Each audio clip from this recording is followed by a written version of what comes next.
También dice que no deberían de solicitar hospitalidad, ni fondos, tampoco dinero, nada, ¿verdad? En este propósito, ¿cuál era el propósito de ser enviados? El dar. ¿Qué van a dar? El arrepentimiento y la convicción, la conversión, iban a dar la sanidad. Entonces es algo muy importante. Entonces es importante que nosotros no salgamos con nuestras cargas, déjaselas al Señor, no salgamos con esas circunstancias. No van a pedir hospitalidad porque en ese tiempo, acuérdense, las leyes era que bendijeran a los extranjeros, los que venían de afuera. Entonces solitos Dios les iba a poner en dónde hospedarse, dónde quedarse, por eso les digo, Él es el que iba a abrir las puertas. Entonces salimos confiados y Dios va a hacer la obra. Jesús les había dado poder, autoridad, ¿para qué? Para bendecir, para fortalecer, para sanar. Debían compartir la paz, el poder de Dios a cada lugar, a cada casa que fueran, porque aquí nos decía, ¿no? Dile paz a vosotros. Si bien lo recibieron, pues la paz se queda, y si no, pues ellos siguen ahí con sus circunstancias. Pero debemos de tomar en cuenta, hermanos, que a donde vayamos, nosotros somos los que llevamos la paz.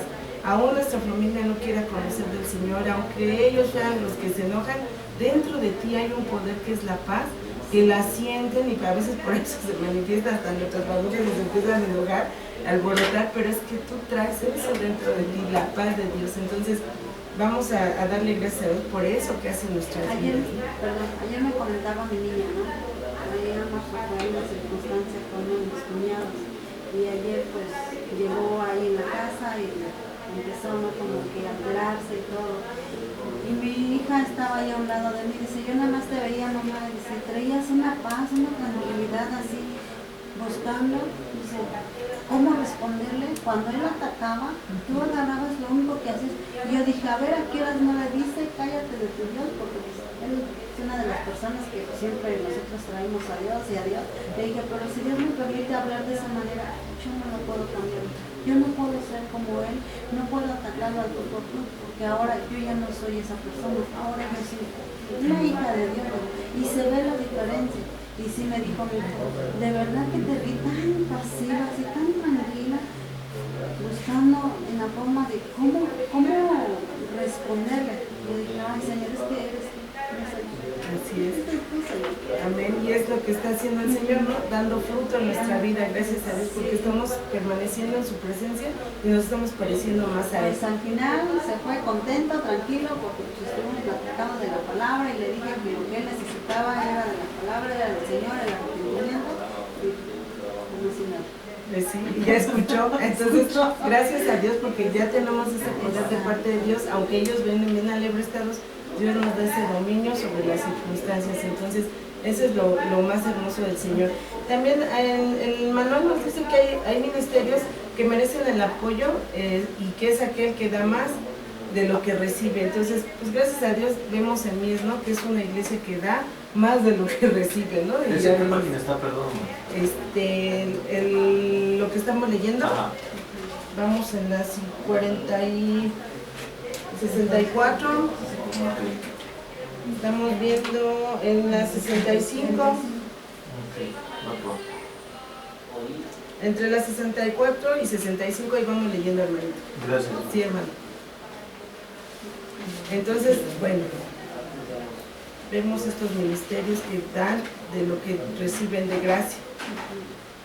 Bueno, cuando dice aquí en esta escritura de Marcos 6, vamos a revisar a Marcos 6.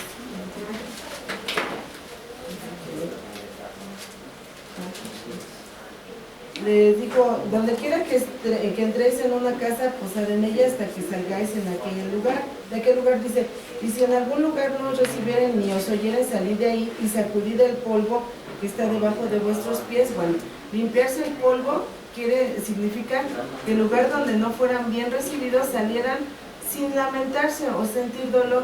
Entonces, no es un acto físico, ¿no?, de hacer así, limpiarse el polvo. Entonces, alguna vez a nosotros nos tocó, teníamos el luto de que había fallecido mi abuelito, y mi tía, que es la que primero conoció a Cristo, en ese momento era muy así, ¿no? Entonces le dio palabra a mi mamá, y yo veo que mi mamá estaba en un duelo y no le gustó la palabra que le dijo, porque le decía que tenía que arrepentirse. Entonces aprovechó el luto y pensó que en ese momento de flaqueza mi mamá iba a ceder a Cristo y pues mi mamá estaba más endurecida porque le reclamaba a Dios por haberle quitado a su papá. Y entonces la tía empezó a compartirnos la palabra, no fue recibida la palabra. Y cuando salió yo la acompañé y lo primero que hizo es al poner el pie afuera de la puerta, se hizo así. Entonces hoy que leí esta palabra dije, no es así, hermanos, es tu actitud, ¿no? Es decir, Señor, no quisieron, yo me voy en paz, tú sabes, porque nosotros no podemos obligar a las personas, ¿no? Vas una vez, los visitas 2, 3, pero nada más, ¿no? Y si ellos no quieren recibir la palabra, nos apartamos, hermanos, porque podemos hacer que los hermanos se condenen, las personas se condenen, ¿por qué?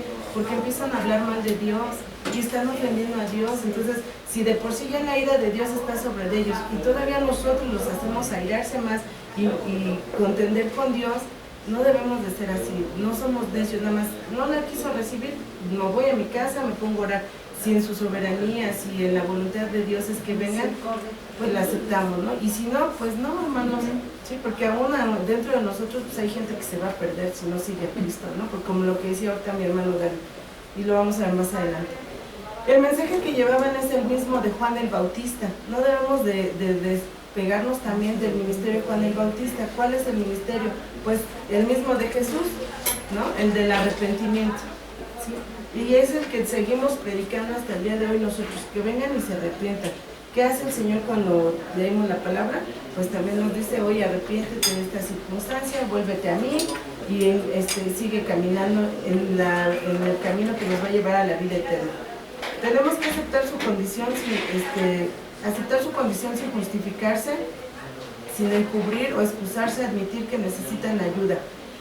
Los discípulos echaban fuera los demonios, los sanaban y los ungían con aceite. Santiago 5:14. Vamos a ver cómo es lo que hacían. ¿Quién lo quiere leer? Santiago. Ese está en tu Biblia, no lo tienes que comprar en la librería. Dice, ¿está alguno enfermo entre vosotros? Llama a los ancianos de la iglesia y oren por él, ungiéndole con aceite en el nombre del Señor. Entonces, si está alguno entre vosotros enfermo, dice que llame a quién.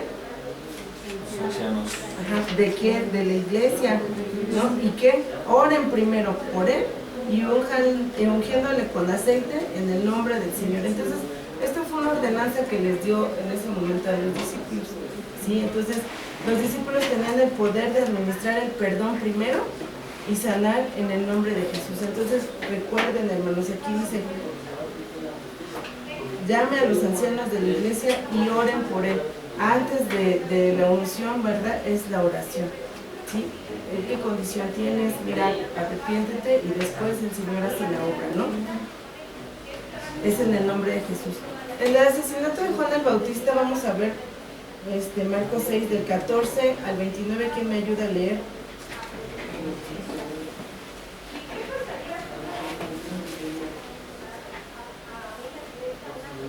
Dice, oyó el rey Herodes la fama de Jesús, porque su nombre se había hecho notorio, y dijo, Juan el Bautista resucitado de los muertos, y por eso actúan en él estos poderes. Otros decían, es Elías, y otros decían, es un profeta, o alguno de los profetas. Al oír esto, Herodes dijo, este es Juan, el que yo decapité, que ha resucitado de los muertos, porque el mismo Herodes había enviado y prendido a Juan, y le había encadenado en la cárcel por causa de Herodías, mujer de Felipe, su hermano, pues la había tomado por mujer. Porque Juan decía a Herodes, no te es lícito tener una mujer de tu hermano, pero Herodías le acechaba y deseaba matarle y no podía, porque Herodes temía a Juan, sabiendo que era varón justo y santo, y le guardaba a salvo, y oyéndole se quedaba muy perplejo, pero le escuchaba de buena gana. Pero venido un día oportuno en que Herodes en la fiesta de su cumpleaños daba una cena a sus príncipes y tribunos y a los principales de Galilea, entrando la hija de Herodías, danzó y agradó a Herodes y a los que estaban con él en la mesa. Y el rey dijo a la muchacha, pídeme lo que quieras y yo te lo daré. Y le juró, todo lo que me pidas te daré hasta la mitad de mi reino. Saliendo ella, dijo a su madre, ¿qué pediré? Y ella le dijo, la cabeza de Juan el Bautista. Entonces ella entró prontamente al rey y pidió diciendo, quiero ahora mismo me des en un plato la cabeza de Juan el Bautista. Y el rey se entristeció mucho, pero a causa del juramento y de los que estaban con él a la mesa, no quiso desecharle.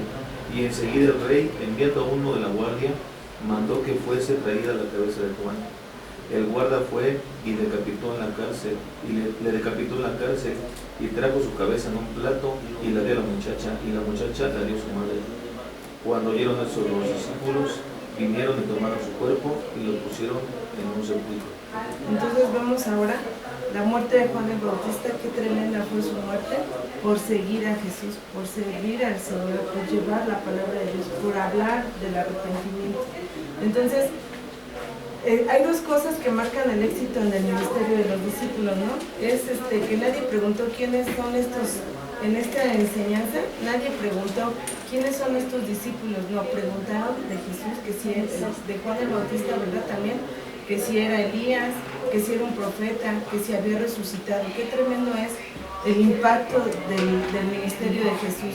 Y lo que siempre preguntaban era, ¿quién es este Jesús en cuyo nombre actúan estos hombres? Entonces, eso es lo que debe de haber en nuestras vidas, hermanos, que nosotros digan, ¿qué es lo que hay en ellos? Es Jesús, hermanos, que siempre sea exaltado Cristo en nuestra vida. Herodes se queda aterrado, ¿verdad? Por pensó que había resucitado Juan el Bautista. Entonces, cuando alguien se opone al mensaje del Evangelio y lo suprime en un lugar, eso solo sirve para esparcirlo, que es lo que pasó con la muerte de Juan. Después de este capítulo vamos a ver cómo la muerte de Juan el Bautista hizo que toda esa palabra que se había sembrado, de los que la habían oído, pues ¿quién recogió toda esa palabra? Los discípulos, Jesús en su ministerio, porque él vino a preparar el camino, vino a enderezar. Entonces a eso vino, a preparar el camino del ministerio de Jesús y de hoy en día los discípulos que ya estamos aquí. Entonces Herodes creyó que era Juan el Bautista, que había resucitado, y era ¿por qué él tenía esas preguntas? Pues porque dice la historia que Herodes era del partido de los saduceos, que eran racionalistas, eran contrarios a todo lo sobrenatural, que no creían en la resurrección, ¿sí? Entonces los saduceos no creían en lo sobrenatural, no creían en que había resurrección. Entonces, pero que el poder de la conciencia, ¿verdad?, era lo que lo hacía culpable, lo hacía sentir así culpable el poder de la conciencia de Herodes, y era lo que no le daba paz. Por eso decía, ¿qué? ¿Cómo que resucitó Juan el Bautista? Entonces Juan le dijo, ¿verdad?, que no le era lícito tener la mujer de su hermano. Entonces Herodes el Grande, hay Herodes el Grande, hay Herodes y hay Herodes Agripa, porque es como las tradiciones, ¿no? Le pones Juanito y al hijo le pones Juan y al otro Juanito otra vez. Entonces así fue la tradición. Herodes Agripa, Herodes el Grande, estamos hablando de la generación. Entonces Herodes el Grande tuvo 5 esposas, con ellos tuvo hijas y con todas ellas, ¿verdad?, tuvo hijas, descendencia, hijos, y se casaron unos con otros, o sea que entre primos. Entonces imagínense si no Juan les iba a decir que se arrepintieran. Entonces eso no le gustó y Herodes Agripa se casó con su prima Herodías, que había sido mujer de su hermano Felipe.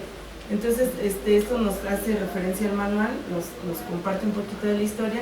Y entonces era un relajo de familia, ¿no? Como hoy en día sí conoces familias que hay así. Y Juan el Bautista pues le reprendía, y pues cuando lo hizo públicamente, porque Juan el Bautista no se escondía, lo exhortaba, pues no le gustó. Y Herodías pues sí le cayó la exhortación y pidió que lo arrestaran, y también después pidió su cabeza.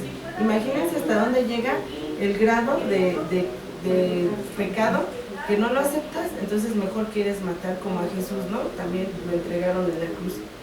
Podemos ver en esta historia el odio de una mujer y la debilidad de un hombre, ¿sí? La debilidad de este varón, porque no hizo nada.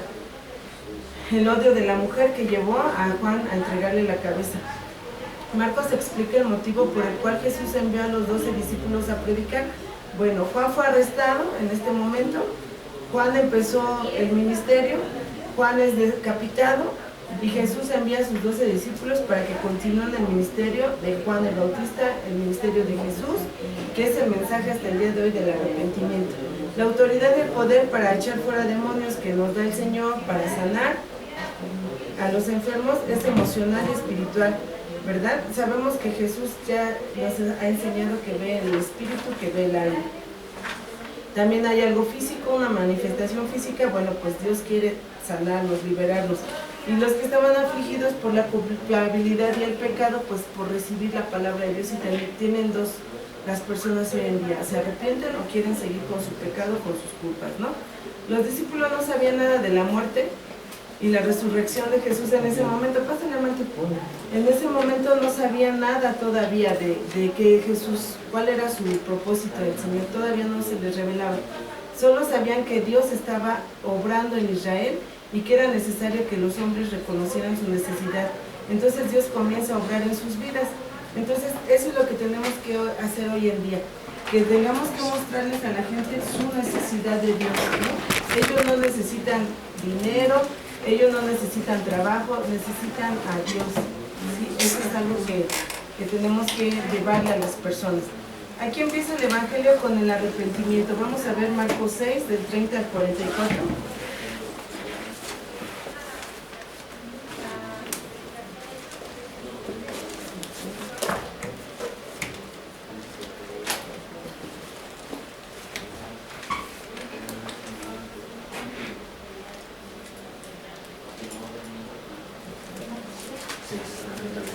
Del 30 al 44, ¿quién no quiere leer Marcos 6?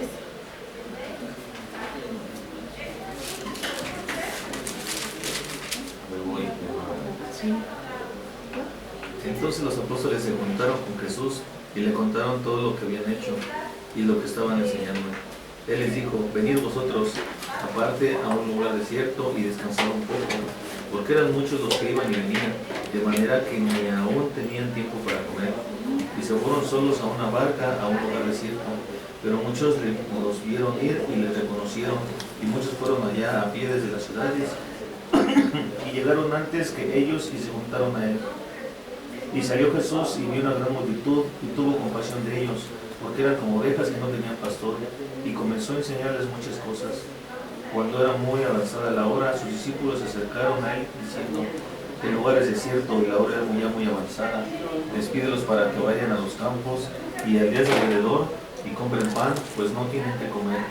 Respondiendo él les dijo: dadles vosotros de comer. Ellos le dijeron: que vayamos y compremos pan por 200 denarios y les demos de comer. Él les dijo: ¿cuántos panes tenéis? Id y vedlo. Y al saberlo dijeron: 5 y 2 peces. Y les mandó que hiciesen recostar a todos por grupos sobre la hierba verde. Y se recostaron por grupos de 100 en 100 y de 50 en 50. Entonces tomó los 5 panes y los 2 peces, y levantando los ojos al cielo bendijo y partió los panes y dijo a sus discípulos para que los pusiesen delante. Y repartió los 2 peces entre todos, y comieron todos y se saciaron, y recogieron de los pedazos 12 cestas llenas, y de lo que sobró de los peces y los que comieron eran 5,000 hombres. Entonces aquí vemos la multitud. Después de esto que Dios hizo con los discípulos de enviarlos sin nada, después de citar otra vez lo que Juan el Bautista hizo, hasta dónde llegó Juan el Bautista, hasta la muerte. Entonces ellos, hermanitos, todavía no entendían lo que implicaba el ministerio. Ellos no habían entendido todavía ese, nada más recibieron, ¿verdad?, el mensaje, la predicación, y empezaron a actuar, y después comenzaron a aprender. Entonces es algo muy importante que también tenemos que ver. Nosotros somos enviados y vamos a obedecer, y en el caminar vamos aprendiendo. Dice el Señor: tú que enseñas, eres enseñado. Entonces así les pasó a sus discípulos.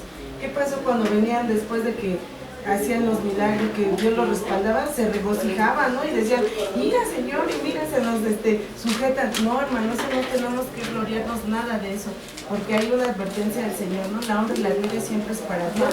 Y si lo hacen es porque dentro de nosotros está el Señor, porque hemos buscado agradarlo a Él, porque buscamos esa dirección de Él. Entonces esa es la diferencia. Y después empezaron a comprender, como en este ejemplo que pone el Señor de las multitudes, pues se fueron a la barca a un lugar desierto, como la hora ya era avanzada, dice este relato, ¿no? La palabra de grupos en esta clase, que dice el Señor que les dijo que los enteraran en grupos, pues el manual dice, ¿verdad?, ahí más adelantito, no sé si es en la 66, por ahí nos hace una enseñanza el autor, y pues dice que los compara a las hierbas de vegetales en una huerta, ¿no? Entonces así los veía el Señor, sentaditos a todos los que les dijo siéntense, y el Señor yo creo que los veía así, como en una huerta, sentaditos cada uno en una hilerita, pero los sentó por grupos. Y bueno, dice aquí esta enseñanza que todos comieron y se saciaron. Cuando terminamos de leer esta alimentación de estas personas, fueron como 5,000. Entonces, hermanos, a veces tu fe es, pues nada más comemos los que estamos aquí, pero tenemos que entender que Dios va a multiplicar, va a proveer, porque Dios así lo quiere cuando te envía una familia a tu casa. Lo primero es que le enviemos el alimento del cielo, la palabra de Dios. No estaban hambrientos. ¿Por qué? En esta enseñanza de Marcos 6 no estaban hambrientos como la que después viene más adelante. Solo llevaban a la mejor horas sin comer. Pero Dios, que dice que tuvo compasión. Entonces la compasión de Dios siempre hace que tú produzcas algo. Jesús opta por alimentarlos para recordarles nada más la alimentación de las multitudes de Israel en el desierto cuando descendió el maná del cielo. Esto es lo único que hizo el Señor.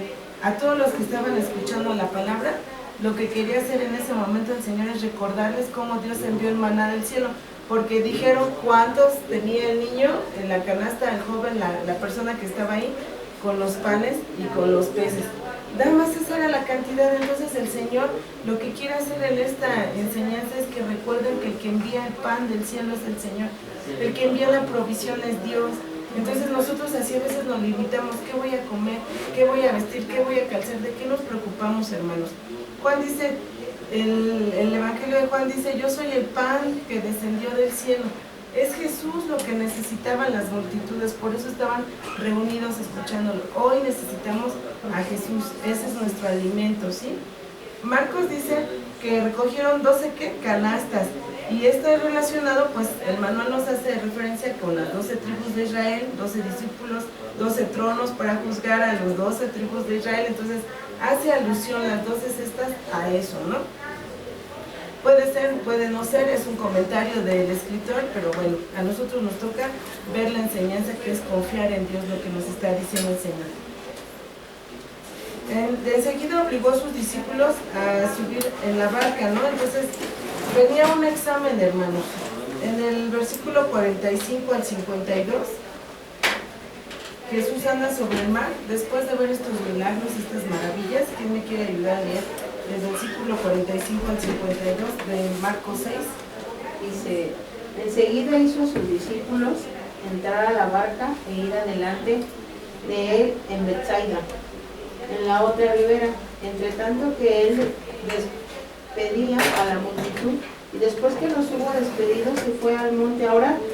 Y al venir la noche, la barca estaba en medio del mar y él solo en tierra, y viéndoles remar con gran fatiga, porque el viento les era contrario, cerca de la cuarta vigilia de la noche vino a ellos, andando sobre el mar, y quería adelantárseles, viniendo de ellos a andar sobre el mar.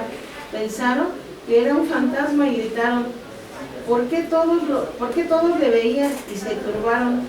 Pero enseguida habló con ellos y les dijo, tened ánimo, yo soy, no temáis. Y subió a ellos en la barca y se calmó el viento, y ellos se asombraron en gran manera y se maravillaban, porque aún no habían entendido lo que los panes, por cuanto estaban endurecidos sus corazones.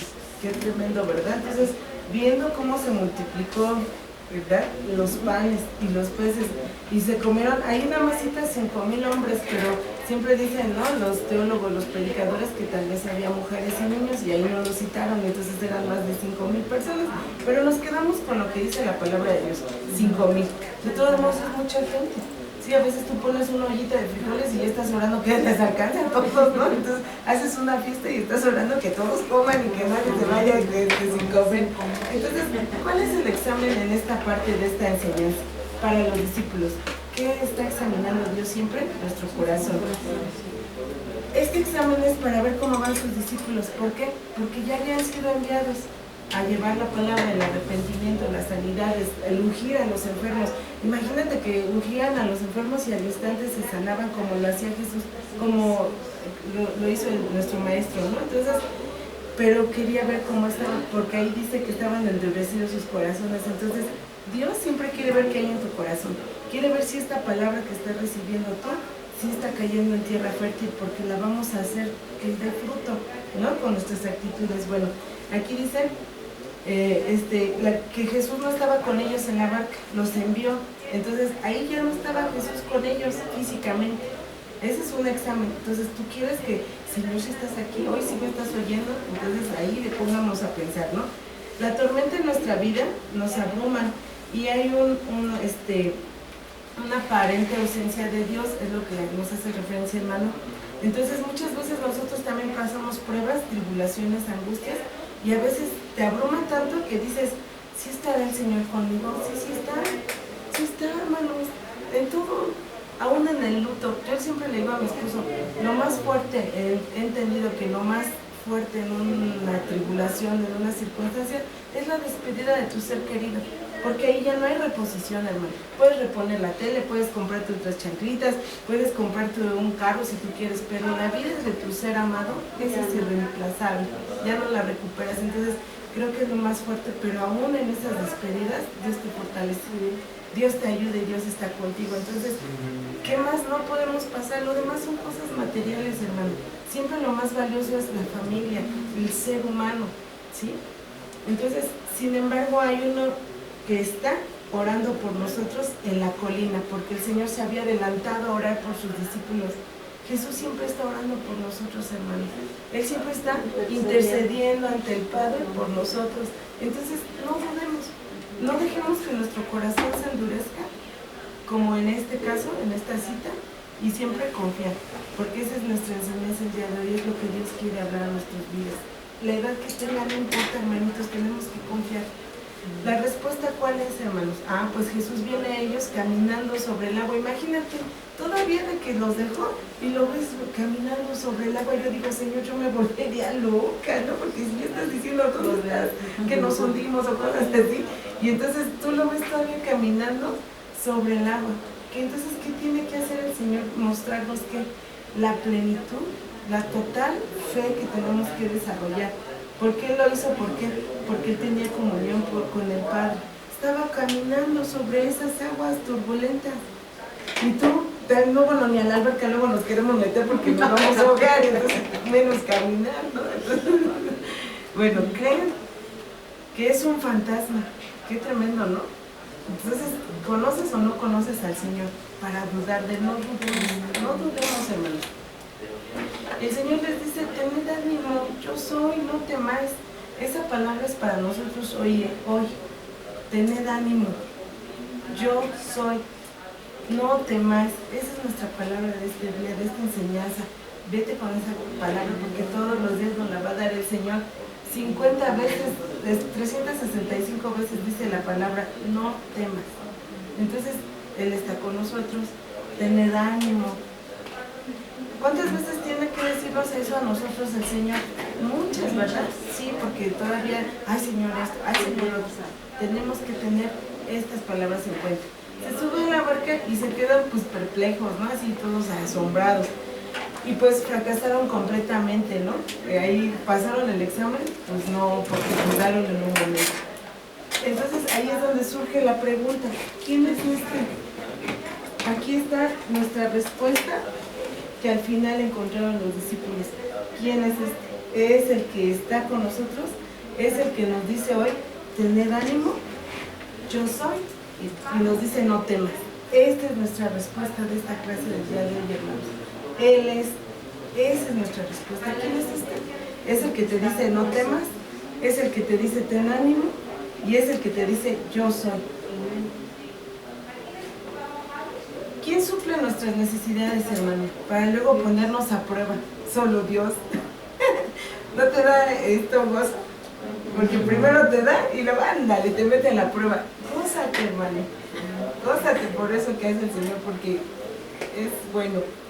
¿Quién nos hace una promesa y luego nos envía para ver si creemos en lo que nos enseñó o en lo que decimos, en lo que nos dijo? Él, hermano, esa es su soberanía, ese es su carácter, hermano, esos son sus atributos para los que somos hijos de Dios. Entonces, dale gracias a Dios. Todo lo que pasa en tu vida, siempre nada más ponte en una pared, así como yo mando a hacer estos carteles y luego pongo mis en el refri, cosas así. No, tened ánimo, yo soy, no temas. La respuesta es el Señor mismo a nuestra vida, hermano, a tus circunstancias, a tus pruebas. No, el Señor nos está entrenando, como en este tiempo a sus discípulos. El Señor nos está enseñando, el Señor nos está preparando, está edificando nuestra vida con el fin de ser hombres y mujeres de fe. Entonces, si ponemos